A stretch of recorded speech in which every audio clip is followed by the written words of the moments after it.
জুলাই গণ অভ্যুত্থানের সময় সংগঠিত গণহত্যার দায়ে মানবতা বিরোধী অপরাধের মামলায় ক্ষমতাচ্যুত পলাতক স্বৈরাচার শেখ হাসিনাকে মৃত্যুদণ্ড দিয়েছেন আদালত। চাঙ্গারপুলে ৬ জনকে হত্যার দায়ে তাকে এই মৃত্যুদণ্ড দেওয়া হয়েছে।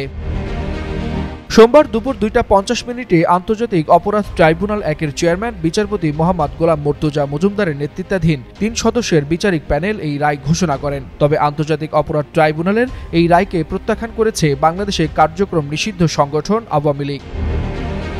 আওয়ামী লীগের ভেরিফাইড ফেসবুক পেজে এক ভিডিও বার্তায় দলটির সভাপতি মণ্ডলীর সদস্য জাহাঙ্গীর কবির নানক বলেন, আজ যে রায় ঘোষণা করেছে এই রায় বাংলার জনগণ প্রত্যাখ্যান করে। বাংলার জনগণ এই রায় মানবে না বলেও জানান তিনি।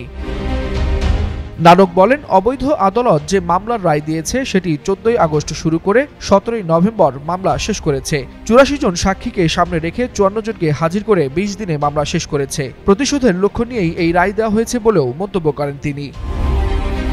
কার্যক্রম নিষিদ্ধ থাকার পরেও অচিরে অন্তর্বর্তী সরকারকে পদত্যাগে বাধ্য করা হবে জানিয়ে রায়ের প্রতিবাদে সারা বাংলাদেশে সকাল সন্ধ্যা শাটডাউন পালনের ঘোষণা দেন জাহাঙ্গীর কবির নানক।